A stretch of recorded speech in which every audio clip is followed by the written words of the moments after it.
En 1997, dos científicos tuvieron una idea que a cualquier persona sensata le hubiera sonado directamente a locura: tirar 12.000 toneladas de cáscaras de naranja sobre un pastizal muerto en Costa Rica y esperar que eso, de alguna manera, hiciera renacer un bosque tropical entero a partir de basura orgánica de una fábrica de jugo. Una empresa rival los llevó a juicio, alegando que estaban contaminando un parque nacional con basura industrial arrojada sin ningún control. La justicia les dio la razón a los denunciantes. El proyecto se cerró de un día para el otro, el sitio quedó completamente abandonado, y durante 16 años absolutamente nadie volvió a poner un pie ahí ni a preguntarse qué había pasado con aquel terreno. Cuando finalmente un investigador regresó al lugar en 2013 para ver qué había quedado de aquel experimento que todos daban por fracasado, tuvo que ir 2 veces, porque la primera vez ni siquiera pudo encontrar el cartel amarillo de más de 2 metros de altura que marcaba la entrada al sitio de estudio. Estaba completamente tapado por árboles que 16 años antes simplemente no existían. Hoy les voy a contar la historia completa de cómo un residuo industrial que terminó en un juicio perdido se convirtió, sin que absolutamente nadie lo supervisara durante más de una década, en uno de los experimentos de restauración ecológica más citados de todo el trópico. Todo comenzó en el área de conservación Guanacaste, en el noroeste de Costa Rica, una de las últimas grandes extensiones de bosque seco tropical que quedan en toda Mesoamérica. Un ecosistema tan amenazado como poco conocido fuera de los círculos científicos especializados. Ahí trabajaban, y todavía trabajan hasta el día de hoy, 2 ecólogos de la Universidad de Princeton, Daniel Jansen y Winnie Holwax, una pareja de científicos que llevaba años dedicada a catalogar minuciosamente la biodiversidad de la zona y a buscar formas creativas, muchas veces poco convencionales, de restaurar el bosque seco que la ganadería y la agricultura habían ido destruyendo sistemáticamente durante décadas enteras. En 1997, a esta pareja de científicos se les ocurrió un trato que en el papel sonaba casi demasiado bueno para ser verdad, del tipo de acuerdo que uno esperaría encontrar en un documental sobre economía circular más que en un experimento científico serio. Le propusieron a una fábrica de jugo de naranja llamada Del Oro, que operaba justo en los límites del área protegida, un intercambio directo y sin intermediarios. La empresa donaría una porción de sus terrenos boscosos al Parque Nacional, ampliando así el área protegida oficialmente, y a cambio podría descargar sin ningún costo sus desechos de cáscara y pulpa de naranja sobre un terreno específico dentro del área de conservación, un pastizal degradado que llevaba años prácticamente muerto, erosionado hasta el punto de que la tierra ya no podía sostener casi ninguna forma de vegetación productiva. Del Oro aceptó de inmediato, porque para ellos también era un negocio redondo. En lugar de pagar por deshacerse de toneladas de residuos orgánicos todos los días, simplemente los llevaban gratis hasta el parque. A lo largo de casi 2 años, 1,000 camiones completos transportaron cerca de 12.000 toneladas de cáscara y pulpa de naranja hasta ese pastizal de 3 hectáreas dentro del área protegida. 12.000 toneladas. Para que se den una idea de la escala de este experimento, estamos hablando de una montaña de residuos orgánicos, equivalente al peso combinado de decenas de aviones comerciales, todo descargado deliberadamente sobre una franja de tierra que la mayoría de los expertos en ese momento hubiera descrito, sin dudarlo, como estéril. ¿Y por qué pensar que la cáscara de naranja podría revertir décadas de degradación del suelo? La lógica detrás del experimento, aunque sonara descabellada, ¿tenía una base científica sólida? La materia orgánica en descomposición, como cualquier persona que alguna vez hizo compost en su jardín, sabe bien, libera nutrientes al suelo, mejora su capacidad de retener humedad, y crea las condiciones ideales para que las semillas que ya estaban latentes en esa tierra, esperando su oportunidad, finalmente puedan germinar y prosperar. Jansen y Holwax apostaron a que, a una escala lo suficientemente masiva, ese mismo principio básico de jardinería casera podría funcionar para restaurar un ecosistema entero, no solamente una maceta. Pero antes de que el experimento tuviera tiempo de mostrar resultados visibles y medibles, llegó el primer obstáculo serio, uno que estuvo a punto de convertir toda esta historia en un simple caso de advertencia sobre lo que puede salir mal. Otra empresa, jugueria de la zona, llamada Ticofruit, presentó una demanda formal acusando a Del Oro y a los propios científicos involucrados de estar contaminando un parque nacional con lo que ellos describían, sin ningún matiz, como basura industrial arrojada de forma irresponsable sobre suelo protegido. El caso llegó hasta instancias judiciales serias dentro del sistema costarricense, y la justicia terminó fallando en contra del proyecto, aunque vale la pena aclarar, con toda la honestidad que esta historia merece, que la resolución se basó más en cuestiones de procedimiento legal y de permisos mal tramitados por parte de los organizadores que en evidencia científica real de daño ambiental comprobado. Pero en la práctica, el resultado final fue exactamente el mismo, sin importar el motivo detrás del fallo. El experimento tuvo que detenerse por orden judicial, la descarga de cáscaras de naranja terminó de un día para el otro, y el sitio quedó, literalmente, abandonado a su suerte, sin ningún tipo de seguimiento posterior. Y ahí es donde esta historia se pone realmente interesante, porque durante los siguientes 16 años, absolutamente nadie regresó a monitorear qué estaba pasando con ese terreno. No hubo seguimiento científico, no hubo fotos periódicas, no hubo ningún tipo de registro. El experimento, en la mente de casi todos los involucrados, había terminado en fracaso legal y quedó archivado como una anécdota incómoda, el tipo de historia que se cuenta como advertencia de lo que puede salir mal cuando la ciencia se mete en negociaciones con el sector privado sin los permisos correctos. Hasta que, en 2013, un estudiante de posgrado de la Universidad de Princeton llamado Timothy Trower estaba conversando con el propio Daniel Jansen sobre posibles líneas de investigación para su tesis, y Jansen mencionó,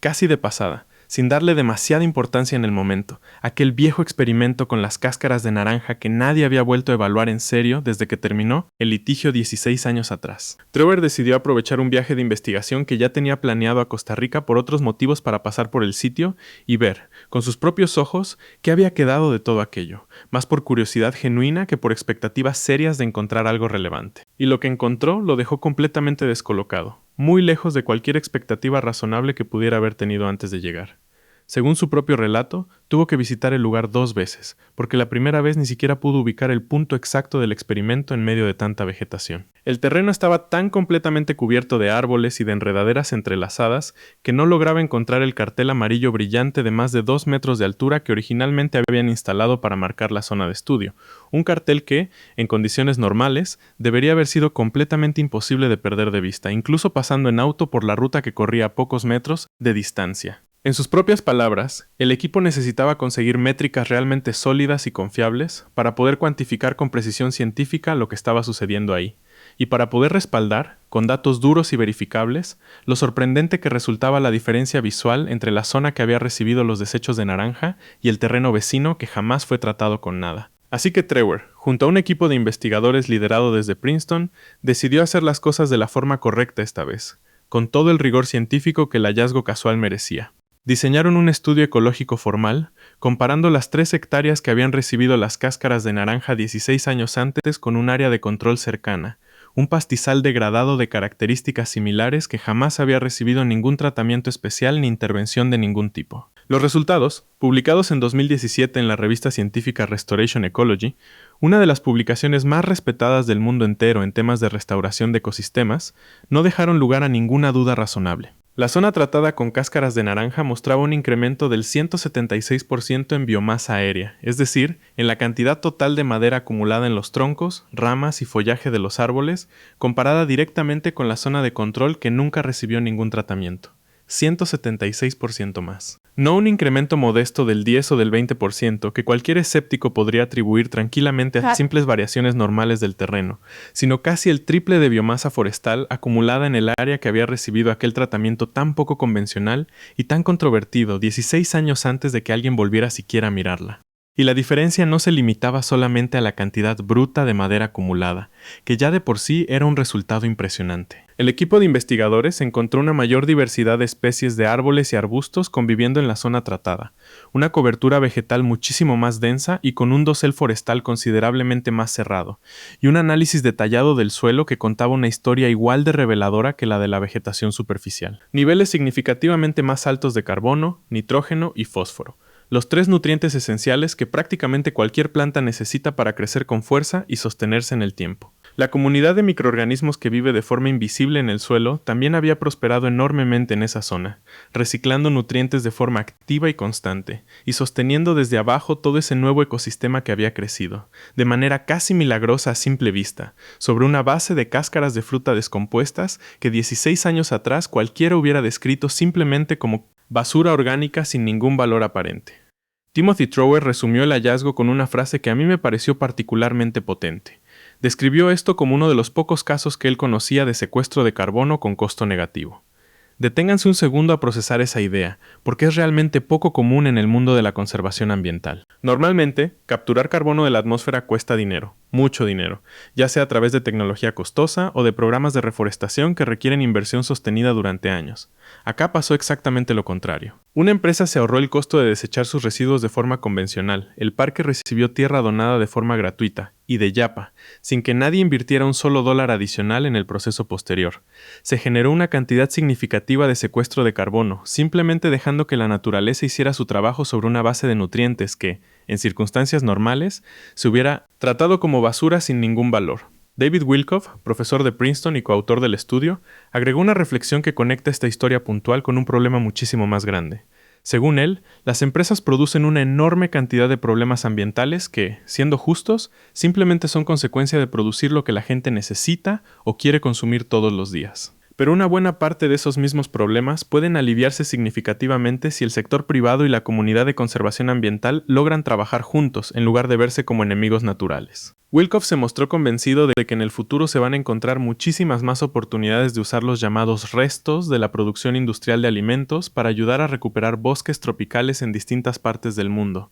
algo que él mismo describió como reciclaje en su mejor y más elegante versión. Y acá quiero detenerme en algo que me parece central para entender por qué esta historia importa tanto más allá del propio área de conservación Guanacaste y de sus 3 hectáreas puntuales de bosque recuperado. Todo este proceso, la demanda judicial incluida con todo su peso legal y mediático en su momento, terminó siendo, sin que absolutamente nadie lo planeara de esa forma cuando ocurrió, la prueba más contundente posible de que el experimento original nunca representó ningún peligro real para el ecosistema que decía proteger. La justicia falló en contra del proyecto por cuestiones de procedimiento y de permisos mal tramitados, no porque existiera evidencia científica de daño ambiental comprobado en ese momento. Y sin embargo, 16 años de completo abandono, sin ningún tipo de manejo humano posterior, sin ningún biólogo cuidando el proceso, sin ningún financiamiento adicional, terminaron demostrando exactamente lo contrario de lo que sugería aquella demanda inicial. En lugar de un desastre ecológico como se había alegado en los tribunales, lo que quedó, silenciosamente,